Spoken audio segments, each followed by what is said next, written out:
Olá!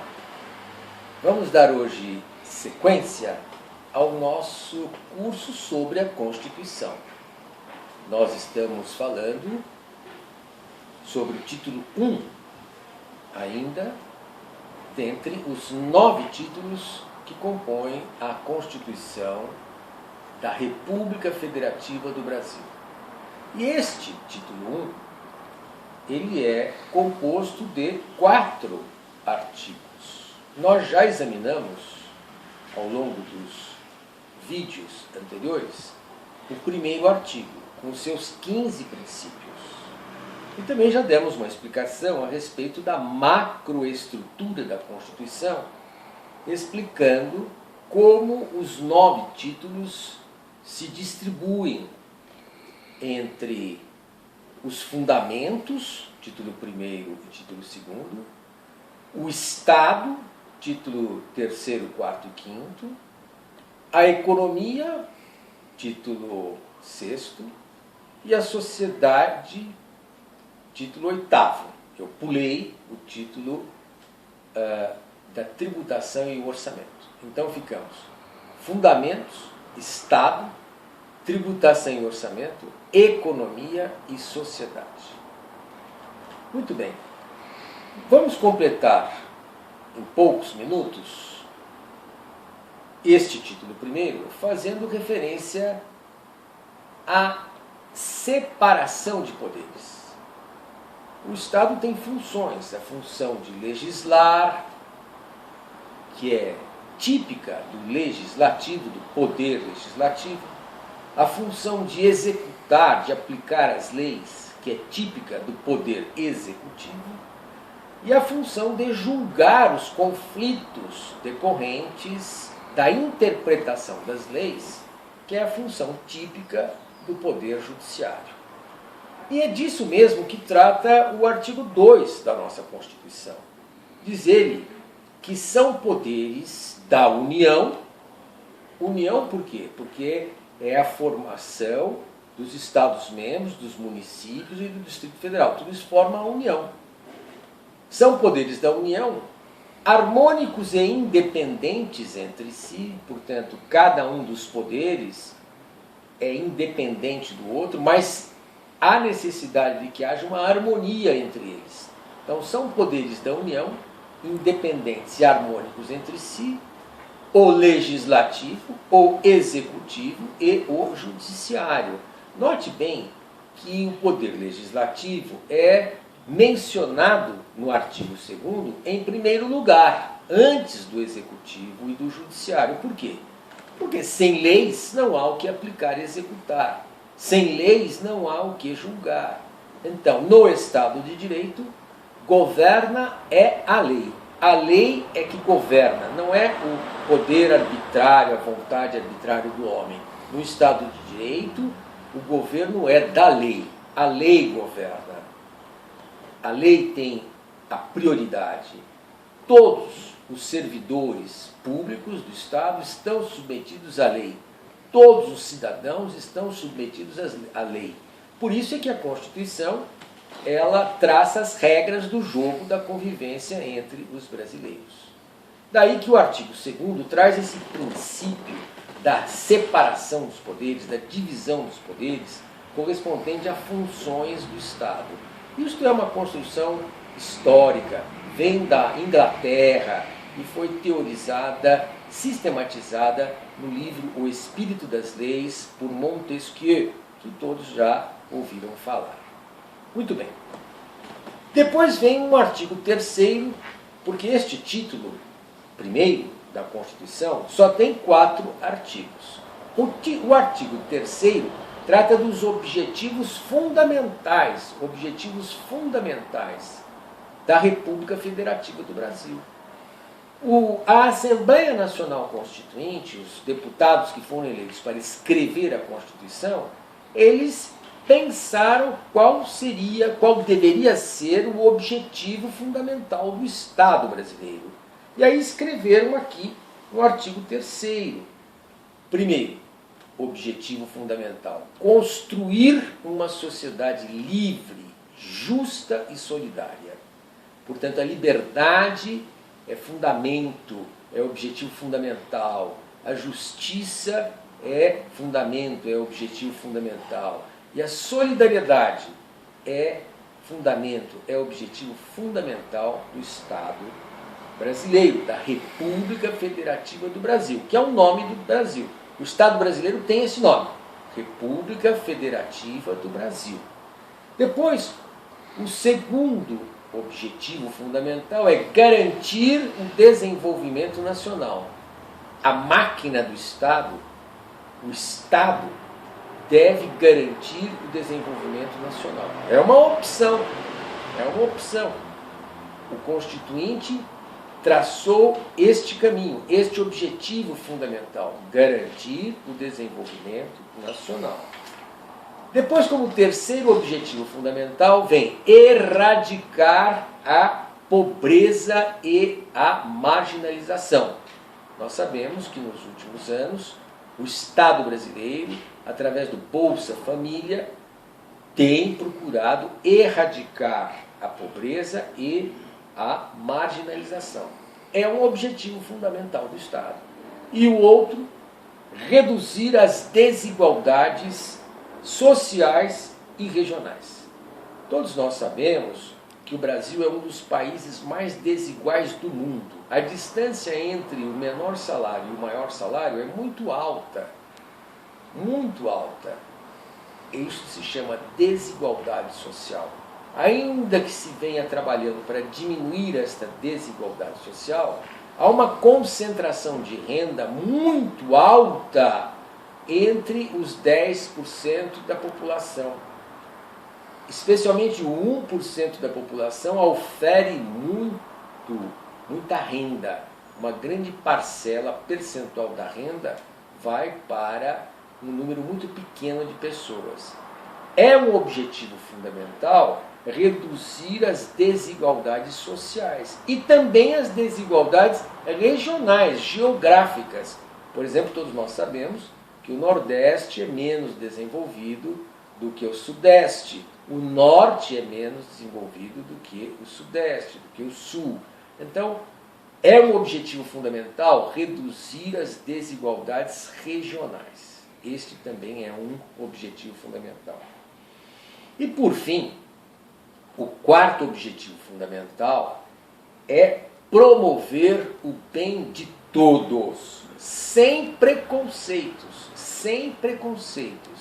seja de origem, seja de raça, seja de cor, seja de sexo, seja de idade. Fica proibida a discriminação. Quaisquer formas de discriminação estão proibidas pela Constituição. É um objetivo fundamental da República Federativa do Brasil, do Estado brasileiro, promover o bem de todos. O bem de todos. Isso está escrito aqui no quarto objetivo fundamental. E promover o bem de todos sem qualquer preconceito. Sem preconceitos de origem, qualquer lugar que venha a pessoa, não se pode, está proibido ter um preconceito com relação à origem da pessoa, a raça, o sexo, a cor, a idade. Proibidas quaisquer formas de discriminação. Então, estão aí os objetivos fundamentais da República Federativa do Brasil. Não é bacana, não é interessante, não é importante que nós tenhamos uma direção para seguir, uma meta a atingir, um norte a orientar a nossa caminhada, a caminhada do povo brasileiro, conduzida pelos cidadãos, tendo o Estado como promotor do bem comum? Estão aqui listados os objetivos fundamentais da República Federativa do Brasil. Então vejam que os políticos todos, eles têm de agir para atender, para atingir estes objetivos fundamentais. Depois, o quarto artigo deste título primeiro, trata das relações internacionais. Como é que o Brasil vai se relacionar com os demais países do mundo? Quais são os princípios que regem as relações entre o Brasil e a comunidade internacional? Também a Constituição trata disso. Dá os princípios a seguir. E nenhum presidente pode deixar de cumprir a Constituição. De maneira que a ação do presidente da República tem de estar submetida, tem de ser conforme, não pode contrariar estes princípios que regem as relações do Brasil com os demais países da comunidade internacional. E quais são esses princípios? Eu vou lê-los. O primeiro, independência nacional. Nós somos um país independente. O segundo, prevalência dos direitos humanos. Então, se algum outro país atinge, fere, viola os direitos humanos, nós, Brasil, temos de nos manifestar contra estas violações dos direitos humanos por parte deste outro país. Nós não temos que respeitar uma cultura do outro país que viola os direitos humanos. Por quê? Porque a nossa Constituição manda que prevaleça os direitos humanos nas relações internacionais. Depois, o terceiro princípio é a autodeterminação dos povos. Cada povo pode se organizar de uma maneira independente do Brasil, porque nós nos comprometemos a respeitar a determinação que cada país dê para se organizar. Auto-organização, autodeterminação dos povos. É um princípio que nós queremos respeitar. Mas tem um limite, esse princípio. O limite é exatamente a prevalência dos direitos humanos. Por quê?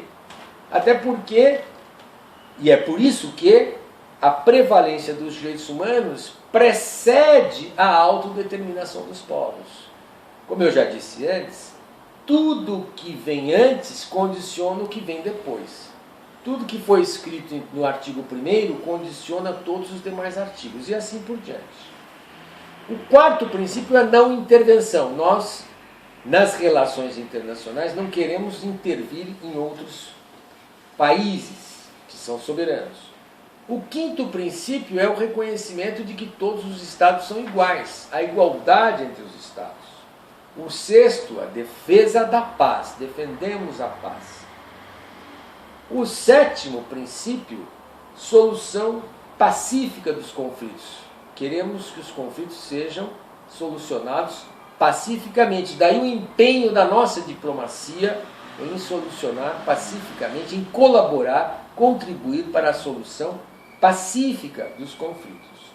O oitavo princípio, que rege as relações internacionais entre o Brasil e os demais países, é o repúdio ao terrorismo e ao racismo. Nós repudiamos, o Brasil, o Estado brasileiro, a República Federativa do Brasil, pela sua Constituição, repudia o terrorismo e repudia o racismo. Nono princípio, a cooperação entre os povos para o progresso da humanidade. Nós acreditamos no progresso moral da humanidade, no progresso material da humanidade, no progresso científico da humanidade. E nós queremos uma cooperação entre os povos para que esse progresso da humanidade seja possível, seja atingido, seja desenvolvido. É um princípio que rege as nossas relações. E, por último, o 10º princípio é a concessão de asilo político. Nós nos comprometemos a acolher aqueles perseguidos políticos por parte de outros estados. Asilo político, concessão de asilo político. Muito bem. Para enfeixar, terminar, coroar este 4º artigo que trata das relações entre o Brasil, a República Federativa do Brasil e os outros estados, nós temos um parágrafo único. Nós temos um parágrafo único que prevê a formação de uma comunidade latino-americana de nações. Está escrito aqui: a República Federativa do Brasil buscará a integração econômica, integração política, integração social e integração cultural dos povos da América Latina, visando a formação de uma comunidade latino-americana de nações. Vejam que isto foi escrito em 1988. A nossa Constituição, a Constituição da República Federativa do Brasil, data de 5 de outubro de 1988. E ali, lá atrás, mais de 20 anos, nós já nos propusemos, os representantes do povo brasileiro já propuseram e escreveram que o Brasil buscará a integração de todos os povos da América Latina, visando a formação de uma comunidade latino-americana de nações. Muito bem, meus amigos, com estas palavras, eu encerro o primeiro conjunto de 4 vídeos a respeito da nossa Constituição Federal, da macroestrutura e do seu título primeiro, com os seus 4 artigos. Espero que eu tenha sido claro e nós aceitamos todas as manifestações para que possamos aperfeiçoar este nosso curso, essa nossa explicação, essa nossa conversa sobre a Constituição do Brasil.